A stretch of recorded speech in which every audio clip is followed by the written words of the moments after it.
Have you ever experienced the sheer joy and ultimate pleasure of tasting pure maple syrup, or maple sugar, or maple candy? It is the most luscious flavor, sweet flavor, that I think nature has thrown our way. And once you've tasted it, you will never, ever forget it. You know, back in the day, back in the 1990s, early 1990s, I used to work at a newspaper up in Harrisville, Michigan, the Alcona County Review, and I got to go to a farm there and do a story as they were making maple syrup. And I will never forget the aroma that was in the air. It's almost as good as the taste of the product. It is such a sweet aroma, and it's something, once you've smelled it, you will never, ever, ever forget it. And I know I never will. It's luscious. At any rate, I recently came across a story called The Sugar Camp, and it was written in the early part of the 1900s by Charles Dudley Warner, and it gives an awesome account of the sugar making camp. And I want to share that with you. And so let's get right into it, okay? I think there is no part of farming the boy enjoys more than making maple sugar. It is better than blackberrying and nearly as good as fishing, which is saying a lot to a farm boy because they love fishing in the farm ponds or wherever. And one reason he likes this work is that somebody else does most of it, and that is the best kind of work you can have. It is a sort of work in which he can appear to be very active and yet not do very much. In my day, maple sugar making used to be something between picnicking and being shipwrecked on a fertile island where one should save from the wrecked tubs and augers and great kettles and pork and hen's eggs and rye and Indian bread and begin at once to lead the sweetest life in the world. Now, as I remember the New England boy, and I am very intimate with one, he used to be on the qui vive in the spring for the sap to begin running.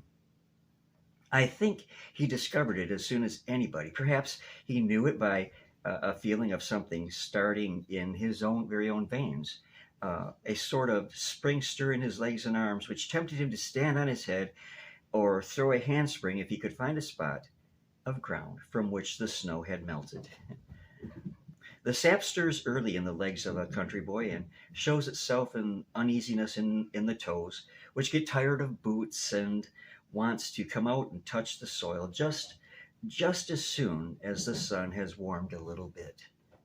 The country boy goes barefoot just as naturally as the trees burst their buds, which were packed and varnished over in the fall to keep the water and frost out. Perhaps the boy has been out digging into the maple trees with his jackknife, and at any rate, he is pretty sure to announce the discovery as he comes running into the house in a great state of excitement, as he as he heard as if he had heard a hen cackle in the barn, with yelling, "Saps a runnin', saps a runnin'." And then indeed the stir and excitement begin.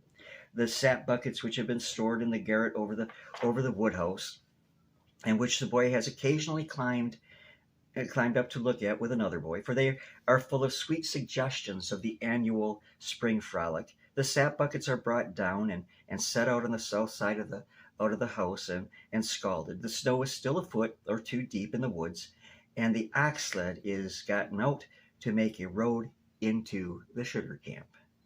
And the campaign begins then. The boy is everywhere present, superintending everything, asking questions, and filled with a desire to help and excitement. It is a great day when the cart is loaded with the buckets and the procession starts into the woods.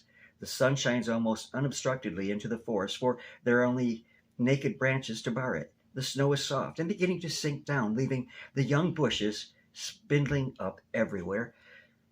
The snowbirds are twittering about with their joyful sounds and frolics, and the noise of shouting and of the blows of the axe echoes far and wide.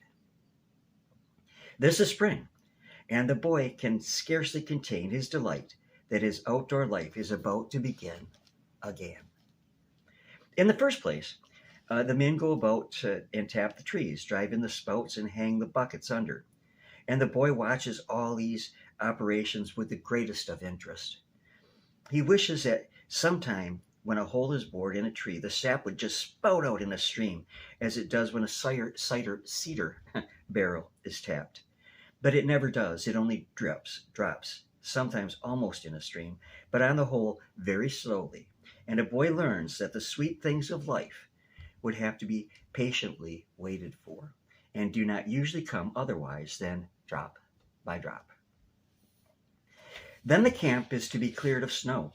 The shanty is recovered with boughs, and in front of the two enormous logs are rolled nearly together, and a fire is built between them. Forked sticks are set at each end, and a long pole is laid on them, and this are hung the great cauldrons, kettles. The huge hogsheads are turned right side up and cleaned to receive the sap that is gathered. And now, if there is a good sap run, the establishment is under full headway. The great fire that is kindled up is never let out, night or day, as long as the season lasts. Somebody is always cutting wood to feed it, and somebody is busy most of the time gathering in sap. Somebody is required to watch the kettles and that they do not boil over, and to fill them as they boil down. It is not the boy, however. He is too busy with things in general to be of any use in these details. He has his own little sap yoke and small pails with which he gathers the sweet liquid himself. He has a little boiling place of his own with small logs and a tiny kettle, and in the great kettles the boiling goes on slowly, and the liquid, as it thickens, is dipped from one to another until the in kettle is reduced to syrup, and is taken out to cool and to settle until enough is made to sugar off. To sugar off is to boil the syrup until it is thick enough to crystallize into that delectable sugar. This is the grand event, and is only done once in 2 or 3 days, because it takes that long to process the sap down. But the boy's desire is to sugar off perpetually. He boils his kettle down as rapidly as possible. He is not particular about chips, scums, or ashes getting into it. He is apt to burn his sugar, but if he can get enough to make a little wax on the snow, or to scrape from the bottom of the kettle with his wooden paddle, he is one happy little sugar camper. A good deal is wasted on his hands and on the outside of his face and on his clothes, but he doesn't care. He's not stingy. To watch the operations of the big fires gives him constant pleasure. Sometimes he is left to watch the boiling kettles with a piece of pork tied to the end of a stick, which he dips into the boiling mass when it threatens to boil over. He is constantly tasting of it, however, to see if it is not almost syrup.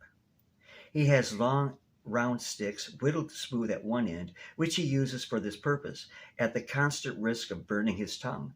The smoke blows in his face and into his eyes. He is grimy with ashes. He is altogether such a mess of dirt, stickiness, and sweetness that his own mother wouldn't know him. He likes to boil eggs with the hired man in the hot sap. He likes to roast potatoes in the ashes. And he would live in the camp day and night if he were permitted. Some of the hired men sleep in the bough shanty and keep the fire blazing all night. And to sleep there with them and awake in the night and hear the wind in the trees and see the sparks fly up into the sky is a perfect relation of all those stories of adventures he has ever read. He tells the other boys afterwards that he heard something in the night that sounded very much like a bear. And the hired man says that he was very much scared by the hooting of an owl. The great occasion for the boy, though, are at the times of sugaring off. Sometimes this used to be done in the evening, and it was made an excuse for a frolic or gaiety in the camp. The neighbors would be invited, sometimes even the pretty girls from the village who filled all the woods with their sweet voices and merry laughter, and little affections of fright came also. The white snow still lies on all the ground except the warm spot about the camp. The tree branches all showed distinctly in the light of the fire, which sends its ruddy glare far into the darkness and lights up the bough shanty, the hogshead, the buckets on the trees, and the group of about the boiling kettles, until the scene is something like taken out of a great fairy tale play. If Rembrandt could have been a sugar, could have seen a sugar party in New England, uh, he would have made out of it a strong contrast of light and shade, one of the finest pictures that the world had ever seen. At these sugar parties, everyone was expected to eat as much sugar as possible, and those who are practiced at it can eat a great deal, and I think I could. It is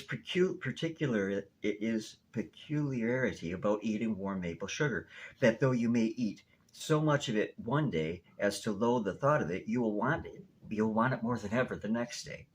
At the sugaring off, they used to pour the hot sugar upon the snow, where it congealed without crystallizing into a sort of a wax, which I do suppose is the most delicious substance that has ever been invented.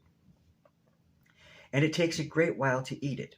If one should close his teeth firmly on a ball of it, he would be unable to open his mouth again until it completely dissolved. The sensation, while it is melting, is very pleasant, but one cannot converse while doing so. The boy used to make a big lump of it and give it to the dog, who seized it with great avidity and closed his jaws upon it, as dogs will on anything tasty. It was funny the next moment to see the expression of perfect surprise on the dog's face when he found that he could not open his jaws at all. He shook his head and he sat down in despair. He ran round in a circle. He dashed into the woods and back again. He did everything except climb a tree and howl. It would have been such a relief to him if he could have howled, but that was the one thing that he could not do. I thought that was a cool, interesting, nostalgic look back, when it would be, in my opinion, more fun to have been a boy than today, when you spend your time making memories on video games and have nothing real of substance to look back on when you're older, uh, in your older years. Well, I'm going to show you a clip here in just a moment that I took at the Zebowing Center at Mount Pleasant, Michigan the other day, and it shows an Indian woman making maple sugar, and I hope that you'll enjoy that. So that'll be on following just in just one moment.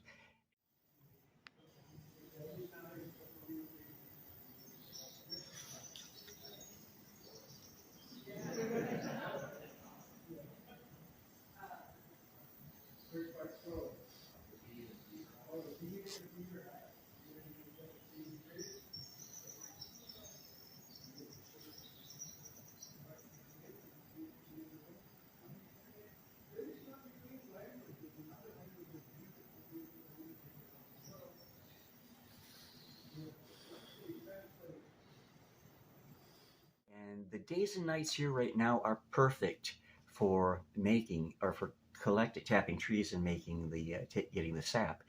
They are warmish days and cold nights, and that makes the sap run quite nicely.